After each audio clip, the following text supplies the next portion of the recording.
I am back with a video starting this project on the terrain. What I've done so far is I've taken I've made some pieces to actually put onto this terrain that I showed you last time. This is really just to simulate like an air vent, a door, and I put a light fixture here, which essentially the light fixture is just a piece from the sprue, a cylinder here. This is going to be one of those hanging electric lights sort of, and then this is just a ball of green stuff that's sort of like a fixture that's attaching it to the wall. I just took some foam board and I made this. I've never done this before. I've used foam board a bit, you know, when making terrain, but I've never sort of covered the outside to really cover the foam piece. So I did that with green stuff just to see what it would look like. I think it's going to look a little irregular, but we'll see, because I'm going to be doing a lot of stippling with paint and creating textures, so we'll see if that gets covered up. Some of this is just really a work in progress. I used a hot glue gun to put all of this stuff on, and then I also put this onto this board here with the hot glue gun. I debated whether I should be preparing the actual piece of terrain, like doing this board first and putting sand and coloring it, or preparing the board and then doing the terrain separate and then putting them together. I don't really know what the best way is, I think, as far as order of steps in doing this, since this is the first time I've done this. I elected to do the board preparation last, because this does have a lip here that I thought it'd be nice, because I'm going to use sand on this and then paint the sand and glue the sand on, and so I thought I'd cover up this edge with the sand. And then also in the very back of this particular piece there is a gap here. There'll be, for both of them there will be, and so I'm going to be using sand just to sort of fill that in. Using the sand just to sort of cover that up. The only risk that I realize I run with this is just preparing this nicely and then working on the sand and getting glue and paint and stuff on this when I don't want to, and so I'm just going to have to be really careful and see in the end what's the best way to do this. One thing I didn't mention is I actually, from Rubbish and Rubber Chout's channel, I saw once that he used, to do something like this, he used toilet paper just basically to take something that's very flimsy. You just take the toilet paper and crumple it up, and you really it expands quite a bit, from the standard roll that it comes in, and so it's a really cheap way to create some stability to this. And so if you see here, this here is just really kind of unstable, where this I can squeeze in and that'll always be able to happen, but it has a lot of resilience to it and density, and so it's a really cheap way of just taking something and just giving it a bit more structure. And so I'll be doing that with this one as well. Okay, I'll be back. I'm next going to prime this, and I think what I'll do is I will prime this with black Krylon spray paint, and then I'll come back and I'm actually going to do the first stippling on camera, just to show you how that's done if you've never seen that before. It's pretty easy, but I'll just kind of do that live or on the actual camera. So see you in a bit. Okay, so I am back, and the state of this now is I've got this spray painted. I've got both of them done. As far as the add-ons, this little light fixture here, the door, a bit of a vent on the top, and I've now spray painted this with Krylon black. And my next step is I'm going to start stippling some paint on this.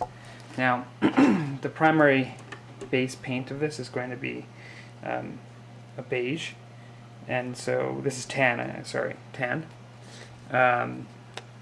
And I got this at Michael's, pretty cheap stuff, goes a long way.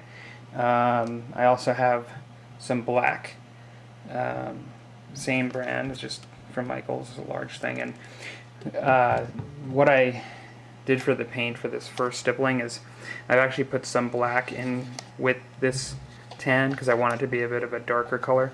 I'm going to do a couple layers of this because I want to create some textures on this. I don't want it to be a smooth surface, just for the style that I'm going for. And so I'll do this first, let it dry, and then I'll do another one of just the tan that I showed. I might even do one with tan and a little bit of white, and then the plan is to do a wash after that. And I might do some of the weathering pigments on this when I'm finished. I'll have to decide. But I'm going to just start this now. Okay, so here we go. Try this stippling on camera here with a tripod in front of me.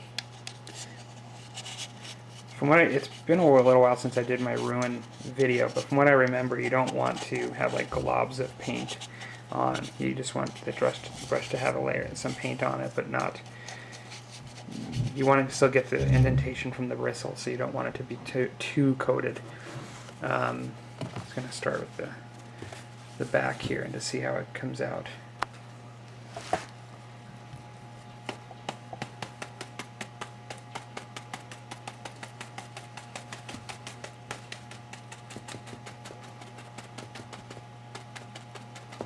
My hoping for the bottom here that's being covered, I'm either going to put some foam board in there, but I was just hoping since I'm using sand, I was just going to cover it with the sand at the end. I think that's probably what I'll try to do. This is a bit of a prototype in that I've never done this particular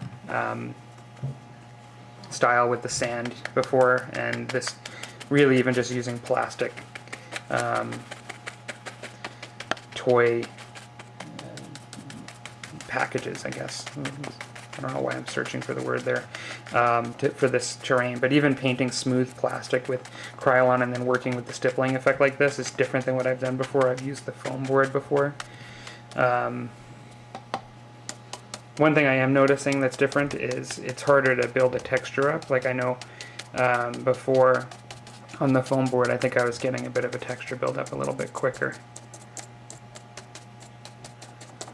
But we'll see. I'm prepared to do multiple layers of this in order to get the effect that I want.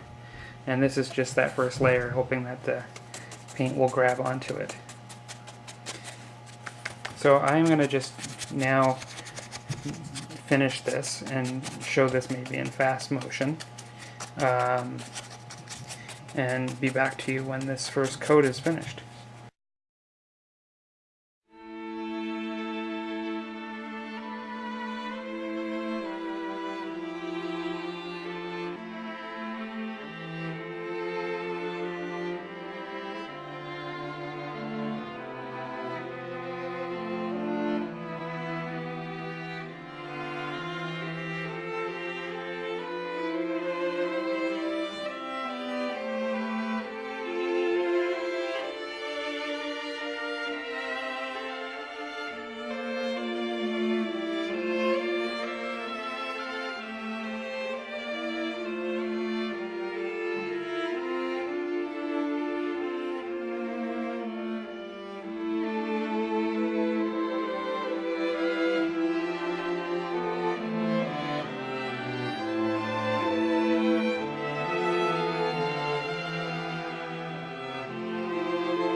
Everybody, so I am back. This stuff is dry, and this is what it looks like. Not sure if you can get a good look with the fluorescence there, but there's a bit of texture in there. I think you can see just from that stippling effect. Now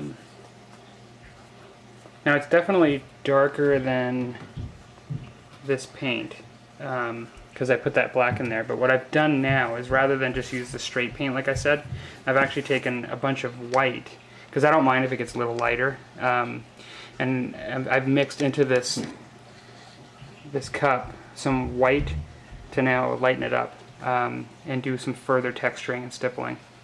The other thing I wanted to say that I was trying to share earlier and I forgot about was, when you're doing this, if you're using the hot glue gun like I have to put these pieces on, to put it on here, what you might notice is the little thread that comes from the hot glue gun. It can get on the clear plastic, and because it's clear it's hard to see, so when you start painting you may see some of that. Just to look out for that, because it can just create little strings of stuff that you may not want to be in the final product, and then once you're trying to remove it later, it'll remove your paint. And so it's just something that I kind of experienced with this, and thought I'd just mention that if you're planning on doing things as I've shown here. So I'm going to start by doing this stippling again, but now with the lighter color, and I'll show you how that looks. And then again, I'll just sort of fast forward once I just do a little bit of that just to show it. It's essentially the same technique as before, just now putting on another layer on top of that dried paint.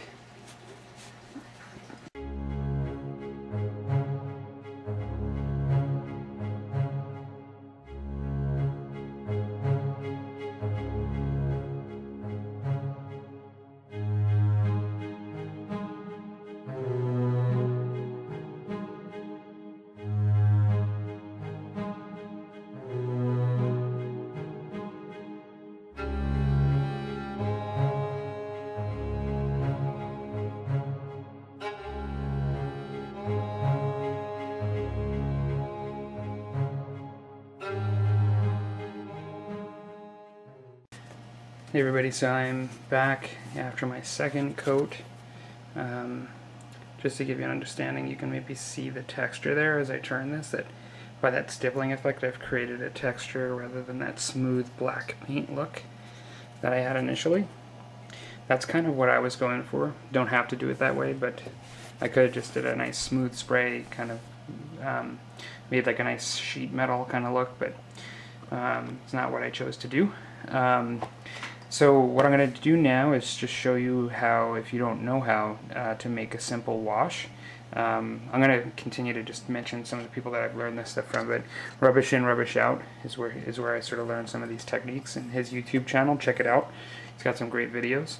Right here is just a cup that I'm working in. If you can look in the bottom there's just a little bit of soap on the bottom. I just did really a shot of soap, like a hand soap container. You need very little for this. I'm also going to take some of that same black acrylic paint. Also, I found that whenever I've made washes, I've always used more paint than I needed. You need very little to make this effectively. So I'm just going to take like this much. I don't think that'll be too much. I think I've poured it in the past when first doing this, and I think that's why it's taken so long. So I've just brushed it into the bottom. I'm going to take some water.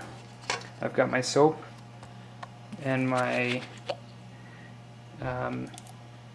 paint with the brush in the bottom of this cup. I'm just going to fill this up. I'm just filling it up a bit. Just stir this now. It's very dark and sudsy. And now I'm going to fill it up the rest of the way.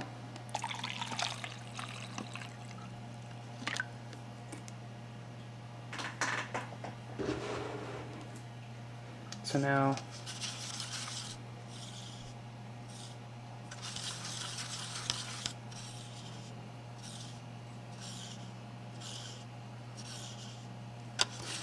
I think that's good.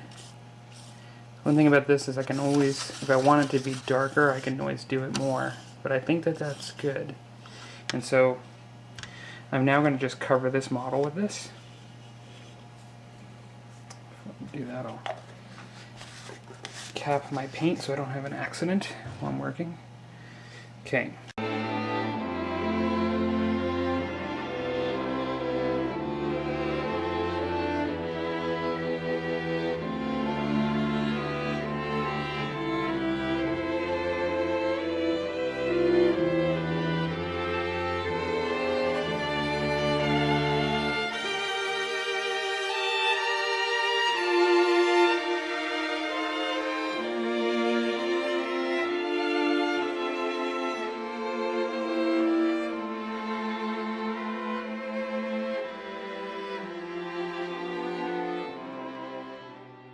So I am back, and now I have finished my painting, my washes, and I've done a little bit of pigmentation. Basically, here I used the Vallejo pigments, and in this case I used burnt umber. And I applied with isopropyl alcohol and a brush. I applied up here and then I just use plain isopropyl alcohol to just to sort of drag it down, isopropyl alcohol. And so I did that there, here, and in the back in these ridges. I sort of had it trail from this down these ridges. It's the first time I've done this effect, and I kind of learned something with it. It looks a little bit different. I think this one I have a bit of a smoother transition than this one. You can see it, and I think part of that is just the emphasizing of extra isopropyl alcohol and bringing it down. I also think that I have a bit of a difference in the way it is here, where it's a bit cakier here and a bit blotchier than the rest, where it just smoothly sort of dissipates. The reason for that, at least in my opinion, is that when I first started this, I did this on paint, and so I put the isopropyl alcohol and the pigmentation right onto the acrylic. Two things I noticed: one, it actually removes the acrylic, so I actually covered some spots heavily where I removed the paint a little bit in here. And then also it does not slide down well. And so just like with miniatures, what I ended up doing and realizing is after I started there, I actually sprayed the whole miniature with, or the whole terrain piece with a gloss coat. And then I went back and did the rest of the model with the terrain, with the weathering pigments and the isopropyl alcohol. And then what happened is it went down much easier. It just sort of drips down and much easier. And in my opinion, it made a little bit more of a natural flowing effect. In some spots, the drip just sort of went its own direction here, and you could just see this sort of more natural, in my opinion, look to it. Even here, it's a perfect example, the way this tapered in like that. I didn't construct that. That's just natural. Same thing there. Where I think it looks a little less natural is here, in my opinion. But I don't know. I don't think it looks horrible. So I'm not redoing it or anything. But I do think that I learned from that, and so I just wanted to share that. I also wanted to create sort of like vents on the top, and like they're kind of rough. Like this whole model, I think, is a bit rough. It's sort of my first attempt at this, but I did use a hobby knife, and what I ended up doing was using just a little bit of the regular miniature wash, just because I'm familiar with it, of the Agrax Earthshade, to just sort of get some of that, some of that detail in there, just to show that it looks a little bit like a vent on the top.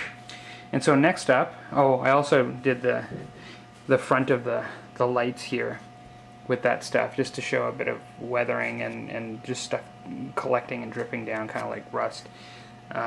Just like that.